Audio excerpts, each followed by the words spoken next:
बिस्मिल्लाहिर्रहमानिर्रहीम। अस्सलाम वालेकुम। नाज़रीन, हालिया दिनों में सोशल मीडिया पर एक बहुत ज़्यादा ख़बर जो है वो देखने में आई, जिनमें इस्लामाबाद की एक जो सोशल मीडिया इन्फ्लुएंसर थी सामिया हिजाब, उनके हवाले से जो था वहाँ पर बहुत ज़्यादा इत्तलात सामने आई, जिसमें उन्होंने दावा किया पहले कि जनाब मुझे जो है वहाँ पर अगवा करने की कोशिश की गई, मुझे कत्ल की धमकियाँ दी जा रही हैं, और उन्होंने उसके ऊपर बाकायदा एक FIR दर्ज करवाई, जिसके नतीजे में जो इस वाक़े का मुलज़िम था हसन ज़ाहिद, उसको गिरफ़्तार कर लिया गया। लेकिन अब जो है वहाँ पर बहुत सारी डिफरेंट जो है वो इत्तलात सामने आ रही हैं कि सामिया हिजाब जो थी वो वहाँ पर उनकी बाकायदा तौर पर हसन ज़ाहिद के साथ मंगनी भी हुई। वो उनसे लाखों रुपए जो है वो वसूल करती रहीं, आईफ़ोन्स लेती रहीं। ये सब इल्ज़ामात हैं जो वहाँ पर सामने आए हैं। लेकिन अब जो है वहाँ पर जब वो शादी की बात हुई या कुछ पैसों का लेन देन का मामला हुआ, तो उनके ऊपर इस तरह के संगीन इल्ज़ामात आयद कर दिए गए। इस मामले की अभी जो है वो तहकीकात होने जा रही हैं, लेकिन इसमें अब तक जो तहकीक हुई है उसमें क्या हक़ाइक़ सामने आए हैं, और अक्सर अब ये क्यों शिकायत आ रही हैं पाकिस्तान में ख़वातीन के साथ जो है बहुत ज़ुल्म सितम माज़ी में होता रहा मुबैना तौर पर, लेकिन अब जो है वहाँ पर ये शिकायत भी सामने आ रही हैं कि बहुत सी ख़वातीन विमेन कार्ड जो है वो इस्तेमाल करती हैं, और बहुत से मर्दों को जो है वहाँ पर उसके सख्त नताइज का जो है वो सामना करना पड़ता है। इस पर भी आज के व्लॉग में हम बात करेंगे, लेकिन उससे पहले आपने अगर अब तक हमारे इस चैनल को लाइक और सब्सक्राइब नहीं किया तो ज़रूर कीजिए, ताकि आपको हमारी तमाम इन्फॉर्मेटिव वीडियो बर वक्त मिल सकें।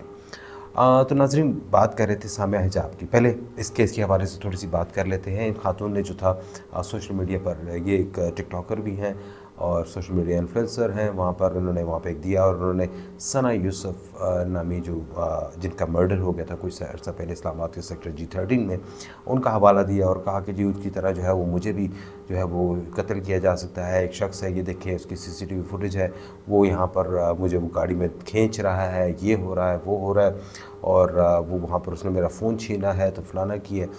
तो ये सब बातें जो थी वो उन्होंने की, जिसके बाद इस पूरे शहर में जो था वो शोर मच गया, और सोशल मीडिया पर एक डिबेट शुरू हो गई। उन्होंने कहा कि देखें जनाब, एक और केस सना यूसुफ जैसा होने जा रहा है, जिसमें कोई जुनूनी कातिल जो है वो उनको मार देगा, ये कर देगा, वो कर देगा।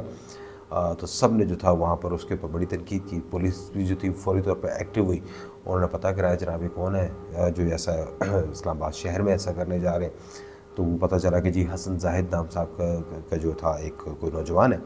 तो उन्होंने उसको फौरी मेरे ख्याल को एक दिन के अंदर अंदर उनको गिरफ़्तार कर लिया, और उस नौजवान ने भी कोई ख़ास मज़ामत नहीं की। और उसके बाद जब उसको अदालत में पेश किया गया तो उसने कहा कि जी मुझसे गलती हो गई है, मुझे माफ़ कर दें। ये उस लड़के ने किया, और उसके बाद उसको 5 दिन के रिमांड पर जो है पुलिस के हवाले कर दिया गया।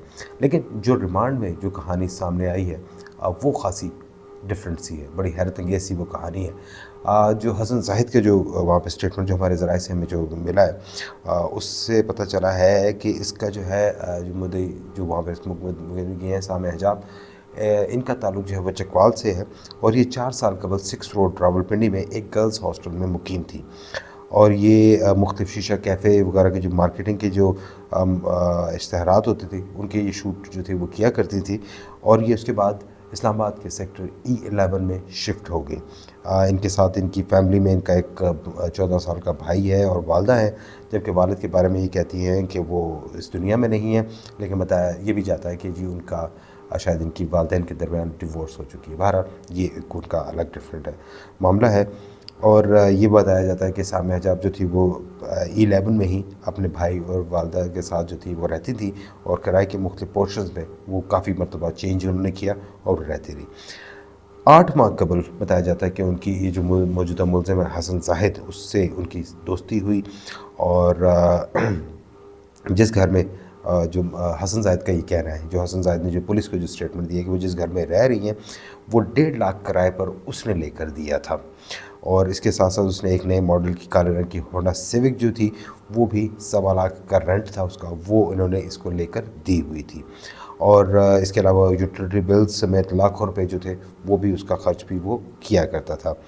और कहा जाता है कि जी जिस घर में वहाँ पे हसन ज़ाहिद जिस घर में ये रहती हैं उसी के एक पोर्शन में हसन ज़ाहिद जो है वो जो है वो उसकी फैमिली के साथ रहता था, और उसके साथ साथ उसका एक अलहदा जो फ्लैट था वो मक्का हाइट्स इस्लामाबाद में E11 सेक्टर में ही है।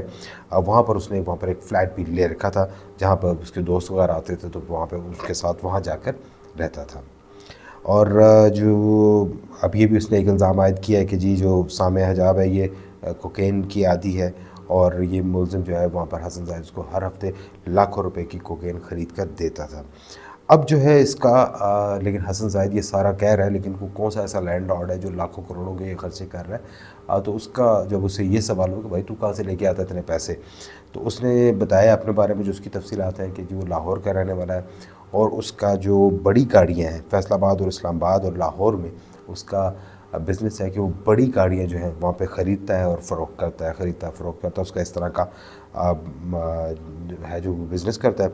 और जब ये करोड़ों रुपए मालियत की जो बड़ी जैसे V8 गाड़ियाँ हैं, अगर ये अच्छे मॉडल की हो तो 4-4 5-5 करोड़ की होती हैं। तो जब वो महीने में जो है ना वो कहता है कि जी 2 से 3 गाड़ियाँ मैं महीने में बेच लेता हूँ, और उससे जो है मुझे 15 से 20 लाख रुपए की आमदनी होती है।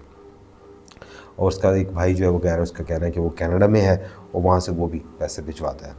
अच्छा, अब जो है वहाँ पर इनकी लड़ाई क्यों हुई, तो वो इसके हवाले से जो मुख्तलिफ जो है वो इत्तलात सामने आती है। एक इत्तला ये भी है कि शायद हसन का ये कहना है कि जी उसने मैं वहाँ पर उसके सामने के फ़ोन में किसी और लड़के के मैसेजेस थे वो मैंने देखे थे, जिसके बाद मुझे गुस्सा आया था। और उसने ये भी है कि ये बात भी सामने आ रही है कि जब वो अपनी गाड़ियाँ सेल करता था तो जो उससे हासिल होने में रकम होती थी तो मोस्ट ऑफ़ द टाइम्स वो कैश में होती थी, तो वो भी ये सामिया के पास से रखवा देता होता था। और जो था इसके अलावा ये आपस में घूमते फिरते थे, कभी किसी होटल में कभी वहाँ, और अक्सर जो वहाँ पर दूर दराज के इलाकों में जाके भी ये रुकते रहे हैं मुख्तलिफ़ होटल्स में। अच्छा, अब जिस दिन ये वाक़या हुआ है उस दिन के हवाले से बताया जा रहा है कि जी उस दिन उससे कुछ रोज़ पहले इसने सामिया के पास 50 लाख रुपए जो था कैश वो रखवाया था कि मैंने एक गाड़ी ख़रीदनी है, मैंने उसका वहाँ पे पेमेंट करनी है, तो मुझे 50 लाख रुपए ला के दो। और सामिया ने वो पैसे देने से इनकार कर दिया, जिस पर पहले घर के अंदर जो है वो तल्खी हुई। और उसके पास उसने कहा कि जी साथ ही उसने ये कहा कि जो मैंने तुम्हें जितने भी पैसे दिए हैं ना उसके तमाम के तमाम सबूत मेरे मोबाइल फ़ोन में मौजूद हैं। हसन ज़ाहिद ये कहकर गाड़ी की तरफ गया, और सामिया ने बताया जाता है कि उसका गाड़ी तक जो है उसका पीछा किया, और इस दौरान उसने उसका मोबाइल फ़ोन जो था वही छीनने की कोशिश की। और लेकिन जो था वहाँ पे हसन ज़ाहिद वो गाड़ी चलाकर वहाँ से चला गया। और बाद में जो था वहाँ पर सामिया ने जो है वो वीडियो अपलोड की, और उसके बाद उसका ये कहना था कि जनाब ये बिल्कुल मुझे कत्ल करने की कोशिश हो रही है, और उसने वो ये किया है, वो किया है, फलाना किया है। अच्छा, अब इनमें से बहुत सारी बातें जो है वो वहाँ पे सामने मानी भी हैं। उन्होंने कहा कि जी वो एक डायमंड की रिंग दी थी, वो मंगनी की रिंग थी, और तो मुझे कुछ दिया ही नहीं। अच्छा, इससे पहले तो वो ये आप एक शख्स के ऊपर कत्ल का इल्ज़ाम लगा रहे हैं, तो आप ये बताएं ना कि आपका वो मंगेतर भी था, आपने इस चीज़ का तज़किरा नहीं किया। आपने कहा कि जी वो आपसे ज़बरदस्ती शादी करना चाहता था। ज़बरदस्ती की शादी तो ना हुई, अगर आपकी बाकायदा मंगनी हुई है तो इट मीन कि वो आपकी फैमिलीज़ के दरमियान या एटलीस्ट आप दोनों के दरमियान तो कोई ना कोई ऐसी कमिटमेंट हुई थी जिसके बाद उसने रिंग दी और आपने वो पहनी भी हुई थी। अब वो आपसे अगर रिंग मांग रहा था या आपसे पैसे मांग रहा था जो आप उसने आपको दिए थे, तो वो एक आपका एक अलग मामला है। लेकिन इट मीन कि आपके दरमियान आपको ऐसा रिलेशन नहीं था कि आपको वो राह जाता जो आपको सिर्फ सोशल मीडिया पे देख के वो आपके पीछे आ गया, बल्कि आपकी जो वीडियो फुटेजेस वगैरह आई हैं वो वहाँ पर वो भी उसके पास अच्छी खासी हसन ज़ाहिद के पास मौजूद है।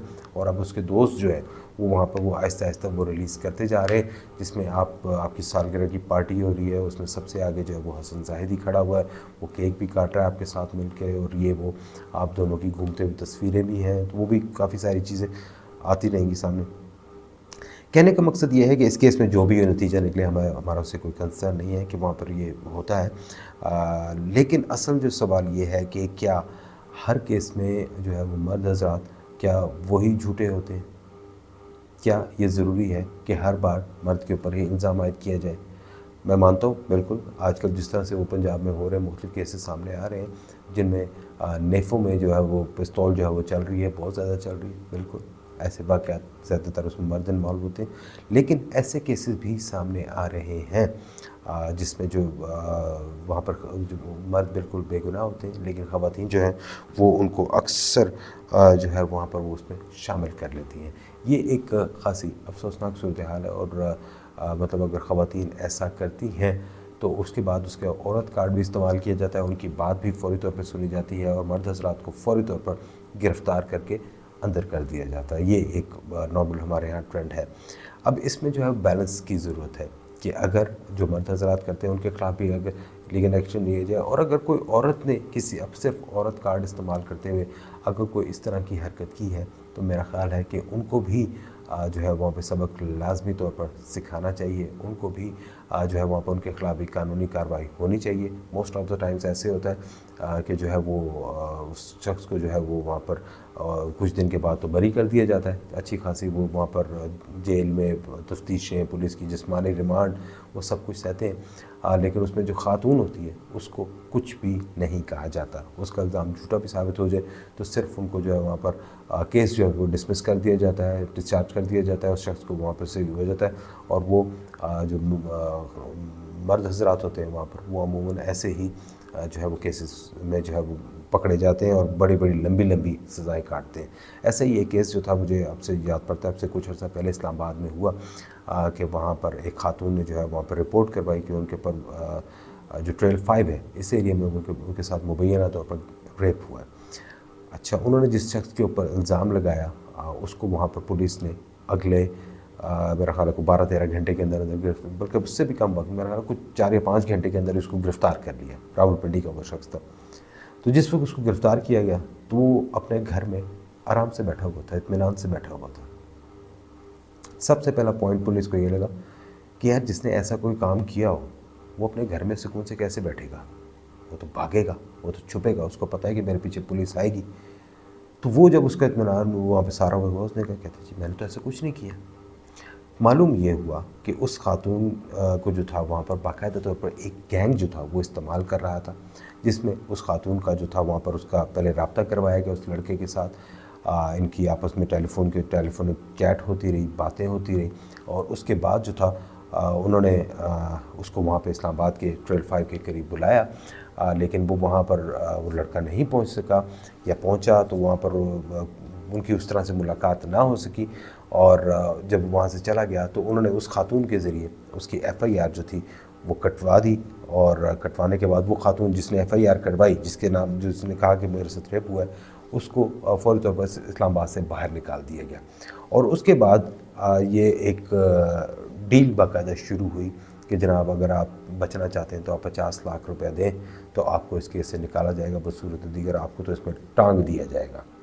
लेकिन इसमें कहा जाता है पुलिस के ऊपर वैसे तो बहुत इल्ज़ाम लगते हैं, लेकिन जो वहाँ पर उसमें पुलिस के जो तफ्तीशी थे उन्होंने वहाँ पर उसकी तफ्तीश मेरिट पे की। उन्होंने तमाम उस खातून को बुलाया, वो खातून ना आए। उसके बाद उन्होंने मोबाइल डेटा जो था वो सारा निकलवाया, सबके उनके मोबाइल फ़ोन के सिम्स के नंबर निकलवाए, और उन सिम नंबर्स के मैसेजेस का उनका तमाम का जब फॉरेंसिक किया तो पता ये चला कि उस लड़के को ट्रैप किया गया था, बाकायदा तौर पर उसे फंसाया गया था, और कोई ऐसा वाक़या नहीं हुआ। वो खातून भी इसके साथ शामिल है और ये लोग भी जो है वो इसके साथ शामिल हैं, और ये तमाम एक पूरा गैंग था जो ऐसा कर रहा था।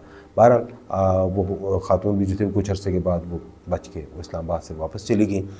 वो गैंग भी यहाँ से इस्लामाबाद से भाग गया। लेकिन उस नौजवान को जिस ज़हनी अज़ियत का सामना करना पड़ा वो भी एक हकीकत है कि वो बहुत ज़्यादा उनको इस तरह मुश्किलात का सामना करना पड़ा।